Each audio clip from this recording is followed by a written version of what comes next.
I want to make a brief video about some of the comments from Ethan Chapin's family. I was watching JLR Investigates. Excuse me, first of all, you have to excuse me. I've been having breathing issues and my voice is just super hoarse. And it's been a little bit hard to talk. But anyway, I've been watching JLR Investigates, and he was showing several videos of the family talking. And it just really makes me question some things. Let me preface by saying that I'm not saying anything, against the family, and everyone grieves differently. But I just find some things bizarre. First of all, they keep talking about something about energy. What is this thing about energy? They don't want to do this because of energy. They don't want to do, they haven't explained what that means, and it just seems like a really weird statement. And it's like not an excuse not to do certain things.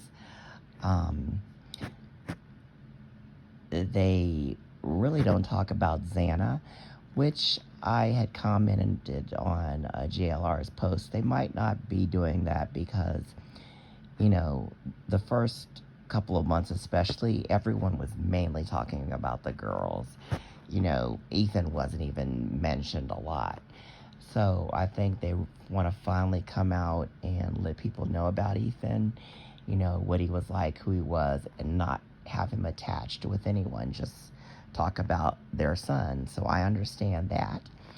I do think it was a little bizarre, though, when an interviewer asked them about Zana. They kind of try to talk their way around her, and they kind of trivialized the relationship that Ethan had with Zana, and saying, oh, it was just them being young together, kind of saying that they weren't in love. And it also came across, and I'm just speculating, that they might not have cared for Zana. A lot of people, mothers, they'll never approve of who their sons are dating, especially when they're young. So was it an instance where they just didn't approve of Zana? Were they holding it against Zana that he was killed? He was at her house visiting her. Were they thinking, if he wasn't with her, this wouldn't happen? If he didn't go over there that night, he would still be alive. Are they holding that against her? They've also made it known that they're not on board with the rest of the families. In a case like this, you would think that all the families would be united. This was their children in a tragic case. Why wouldn't the families be united? And we don't know what's going on behind the scenes. And the thing that really got me was the mother saying that they're not going to the trial. Why wouldn't you go to the trial of your child to get some closure? And why wouldn't you want to go to the trial to find out every detail you could find to know what happened to your child, to get closure? They keep on bringing this energy thing up. And she said, well, if they go, it's not going to change things. It doesn't matter about not changing things. The point of going is to find out every freaking detail you can, to find out what happened as to why your child is no longer living. So I think that is super bizarre. They kind of come out off as bizarre, especially the mother. Like I said, I hate to speak ill of anybody, but they just do. I don't mince my words. If you watch the interviews, they just seem bizarre. And another thing that seemed weird to me is, they're asked how they're doing, and both the mother and father say, oh, we're doing really good. Like the way they say it, it's like nothing had happened. You know, they're doing really good. You know, I know they say that under circumstances. And as I said, everyone grieves differently.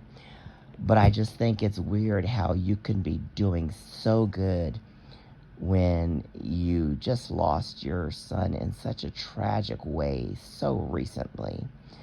Um, I think they just hype up how good they're doing too much, and it comes off weird, you know, because you still have to be grieving. I mean, I can understand them saying, you know, we've got good support, we're just doing the best we can do under the circumstances, we're still grieving.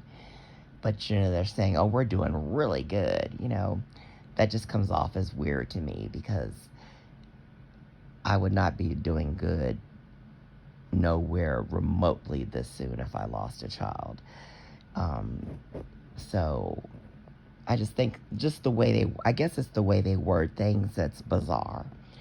Um, I don't know if they mean it to come off like that, or if they're, you know, what they're meaning. We can't read minds. But just several things that they say just are weird. And like I said, the thing that really gets me is not wanting to go to the trial. I just don't see any reason why you wouldn't want to go to your trial. I'm sorry. I would want to know every freaking detail about what happened. There's no way I would miss the trial. But anyway, you know, that's my 2 cents worth. That's my opinion. Like I said, everyone grieves and processes things differently. I just think, you know, some of these things are weird, you know. And I'm not being a troll or being evil or nasty. It's just obvious. Just like when I was watching JLR's video, you know, people are saying, oh, don't go there, don't do that. You know, people have just got to get over themselves. People have the right to speculate and tell you what they think. There are just way too many pussies in the world nowadays that can't handle, you know, people talking about what they think. You know, get over it. You know, don't be a troll and just say ignorant stuff because a person's making a video telling you what they see and what they think. You know, if you don't like it, don't watch it. You know, if you're that much of a punk that you can't handle stuff, you're wimpy, then don't watch videos. You know, not everybody's going to agree with what you think or say. So anyway, that's it, guys. If you like a person that's intelligent and looks at all possibilities about things and does not mince their words, then please hit that like button and that subscribe button. And I hope you have a wonderful day or evening wherever you are.